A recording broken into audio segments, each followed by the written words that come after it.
Today we're going to be patching up the holes left by our bullets when we shot the Tesla Cybertruck. If you remember while we were shooting it, the 9mm bullets did not go through. Neither did the 22, but the 17, 223, and the 50 cal all made some pretty massive damage in the stainless steel sheet, and today we have to fix that. Since there is no paint or primer or anything else, we should just be able to weld stainless sheets right onto the stainless steel body using a welder powered by the Cybertruck's battery. For how weird this machine looks, it is actually pretty darn useful. One thing I did notice, however, after shooting the Cybertruck is that while all the exterior buttons worked and all the buttons inside the cab, the only buttons that did not work were the buttons inside of the door. The 50 cal bullet ripped through one of the indoor wiring harnesses. This was pointed out by Wes, one of the Tesla engineers over on Twitter, which is fantastic customer service. And I'm gonna try to splice that wiring harness back together to get the interior buttons working. This button right here still works, but none of the buttons inside. I'm sure Tesla would be able to fix the door in one of their service centers, but since we have the tools, I kind of want to see if we can do it ourselves. There's been rumors that the stainless steel on the Cybertruck is rusting, which I don't think is the case. Nothing that just can't buff out. However, one place that is rusting is inside of my wheel, which is kind of a substantial amount of rust for only 2 weeks of ownership. To be fair to Tesla though, I'm sure this rust would occur on every $100,000 vehicle that ships without hubcaps. We could replace this entire panel. Oshkosh has brake presses that could even make those bins, but I kind of like the way that these 9mm holes look. So the only thing we really need to patch are the 50 cal, the 17, and the 223. But before we can do that, we need access to the inside, and I'll have to disassemble the interior so it doesn't start on fire when the sparks start flying. To get access to the interior panel, first we're going to remove the upper section of the door, which looks like it's just held in place with some blue plastic clips. Once those are popped out, we can drop down the white soft soundproofing blanket and disconnect 2 wires, which look like they're connected to the ambient lighting. The lower portion of the Cybertruck door panel is held on in a very similar way, except this time around we have 3 8mm bolts holding down the lower portion, and once those are removed, the little blue snaps can be popped right off. With the door panel removed, there's a few wires left, one of which goes to a computer module, which I'm super glad we did not hit with a bullet, and the other one goes to just the rear passenger door speaker, not quite as important. You can see where the bullets came through. This one was the 50 cal hole, and the 17 and the 223 hit in about the same spot over here, barely missing the computer module. And then this is the motor for the window, and then I'm not sure what pulley this is, but we just barely missed that. And this little guy here at the bottom of the door is the emergency release handle, so if the electronics or the battery ever dies inside of the truck, you can still exit by pulling this lever. 4, 8, 9, 10, 11. Being the first people to take apart a Tesla Cybertruck door means we don't really know what we're looking for. There were 11 8mm bolts around the inside of the door paneling, but once those were removed, we still could not get out that central plastic piece. Turns out that there's 2 more additional bolts holding a clamp attached to the window glass. And once those bolts were removed, we could slide the glass directly up and out the top of the door. All right. Which means that if someone breaks their rear passenger glass window, Tesla could swap out the entire panel in about 5 minutes, which gets a huge thumbs up for repairability from me.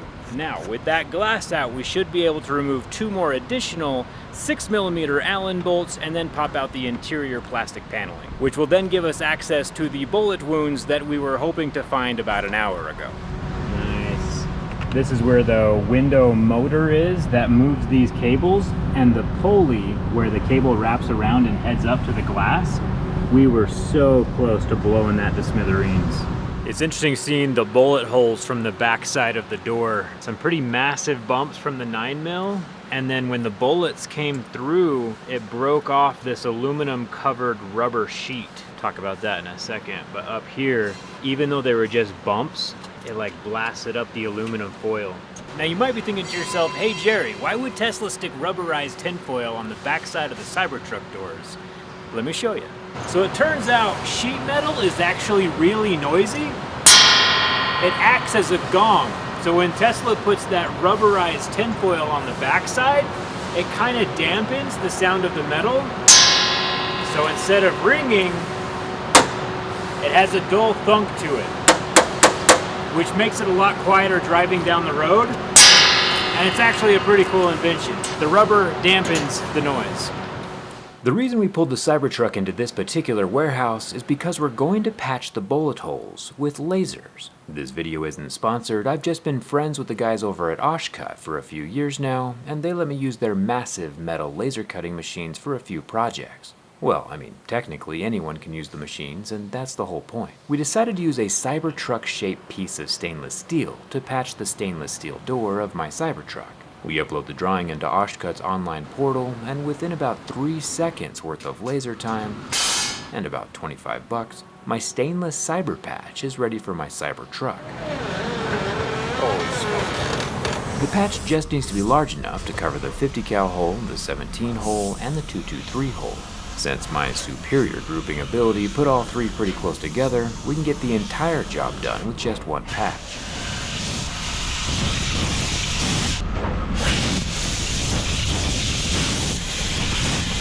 I'll trace the patch's shape onto the surface of the door and then surgically extract the damaged material to make room for our new plug. I decided to leave the 9mm divots just because they look super cool and make for a good story when people see us out on the road.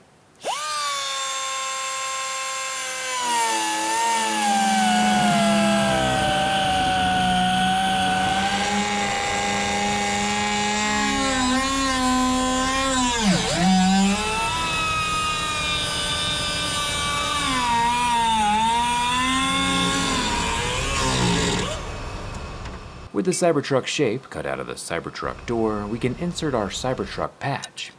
I've been prepping for this moment since I was a baby. And now it comes time to weld them both together. Welding stainless steel, however, is more of an art form. It takes a very highly skilled person to do so. Luckily, I have my buddy Jacob, who's going to be doing the welding for us. He was also one of the guys who shot the 9mm at the door. How you feeling about it, Jacob? Fingers crossed. Should be interesting. I don't know if you've ever welded on a stainless steel truck before? No, I've never done automotive. I'm a pipeline welder. Okay, here we go. Since welding is not a service that Oshkosh offers, I brought my own welder and we're using the 240 volts worth of onboard power supplied by the Cybertruck's battery. Extremely handy. Welder is plugged in, got the grounding clamp. Welding thin metal is actually pretty tricky. Thank you. Since the extreme heat coming out of the welder can warp the flat plate, we have to weld in very small sections and let the metal cool down enough to touch in between the short welding bursts. And since this metal is thin enough to get red molten hot on both sides, we have to shield the pool of liquid metal with a noble gas called argon. Argon not to be confused, of course, with the noble Aragorn, heir to the throne of Gondor.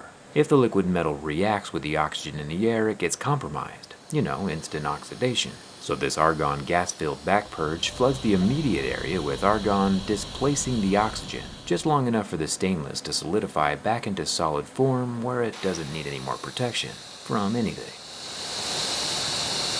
And coming around to the other side, you can see the discoloration of the stainless. As it gets to different temperatures, it kind of like oxidizes in different ways.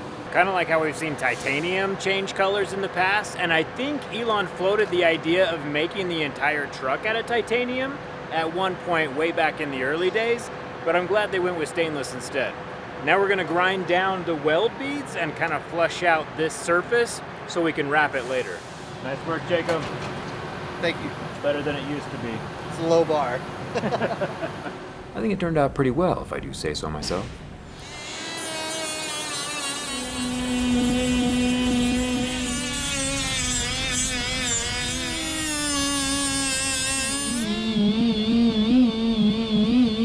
And now the welds are ground down completely flat, and it almost makes me want to do the whole truck like this. That is a super cool finish.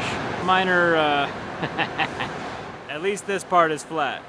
Getting the door put back together was super easy. With the closeout panel in place and the window regulator back in, we can drop the passenger window into the door opening. Incredibly simple and easy to repair design that Tesla absolutely nailed. Something I absolutely nailed, however, was the door trim wiring harness that got yeeted in half by a 50 cal bullet. And now we have to splice those wires back together if I ever want to use the buttons again. Tesla did make this slightly more difficult by using the same color wire for multiple switches, but I'll let that lazy, cost-saving maneuver slide since I did the exact same thing on my EV Humvee, and Tesla has gone out of their way to provide the complete inner wiring diagram of the Cybertruck available for free on their website. Pretty much unheard of. Tesla's free repair guides are the most detailed I've ever seen in my entire life. I can check for continuity between the pins and the tips of the blown up wires, and I can use Tesla's pinout diagrams to get all the interior door buttons put back together again and functioning. With the wires spliced back where they belong, the door can be rebuilt good as new. What we've learned so far is that the Cybertruck is indeed able to be patched fairly easily. However, the surface finish of the stainless steel is near impossible to imitate. So if you are trying to repair any scratches or bullet wounds, there is going to be a visible patch in the surface. However, this doesn't matter much to us because we're getting the whole thing wrapped. The bare metal industrial dishwasher aesthetic of the Cybertruck is enticing to be sure, but with how many people are taking pictures and videos of this machine while driving, I might as well turn the flat-faced angular surfaces into a mobile billboard. I'm working with a company called Lux Automotive here in Salt Lake City, Utah. They're the same people who wrapped my wife's Model X and did the tint on my Rivian. Certified by both Tesla and Rivian, they are the obvious choice to install my bright blue 3M Not a Wheelchair vinyl. For the most part, wrapping a Cybertruck is easier and faster than most other cars, thanks to the extremely flat surfaces. The adhesive smells pretty good. Yeah, oh yeah. But for each flat stainless steel sheet, the edges are all visible, and wrapping those edges are the most time-consuming part. We also put on a layer of self-healing clear transparent paint protection film from Lamar. This Lamar PPF goes over top of the blue vinyl to physically protect it, as well as help keep the blue from fading. The self-healing part comes from the heat of the sun, or a heat gun in our case. Any scratches or divots from rock chips will just disappear, and it has a crazy 10-year manufacturer's warranty. Personally, I think they should be building phones out of this stuff, cause extra protection is always a good thing. I'll show how we worked around the bullet holes in just a second. One downside to owning an EV is that even when they appear to be turned off, they are actually always on, monitoring and controlling the battery temperature to keep it healthy. If the cabin gets too hot, the AC will kick on automatically to make sure the battery stays within its optimal temperature range. If we were to take out a heat lamp and a BTU meter, we could see that the lamp puts out about 350 BTUs worth of heat, and about 57 of those BTUs pass through the front factory windows into the cabin. Moving to the back windows, about 51 BTUs worth of heat get in through the dyed rear factory glass. Combine that with the glass roof and the glass windshield of the Cybertruck, it's just a gigantic solar oven on wheels. However, once we add the strato ceramic window tint to every piece of glass, those BTUs that are able to enter into the cabin get cut down to just 2. This means that the automatic AC and battery coolers won't turn on as much, giving us more overall range and just keeping the battery healthier over time. Aside from just looking cool, a ceramic tint is especially functional on EVs. And finally, to make this traveling billboard a reality, we used a third layer of reflective white vinyl for the Not a Wheelchair logo. To get the vinyl to wrap around the stainless steel edges of the Cybertruck a bit better, Lux uses a lighter. Flame goes a long way to warming the adhesive and getting the edges to wrap around and grip the corners. And of course, in our case, sink into the curvaceousness of our bullet holes. My Not a Wheelchair company manufactures the least expensive off-road wheelchairs on the planet. And in a few months, thanks to your views and support of the channel, we are also releasing the most affordable custom rigid wheelchairs on the planet called the Paradox Project. All made right here in the USA. More information will come out in a later video, of course, but would you look at that? The billboard is already working. Thanks, Elon. And at night, the reflective decal pops especially well. Huge thanks to Lux Automotive and Lumar for the wrap. If you're ever in Salt Lake City, Utah and have a ride you want to protect, definitely check them out. And thanks a ton for watching. I'll see you around.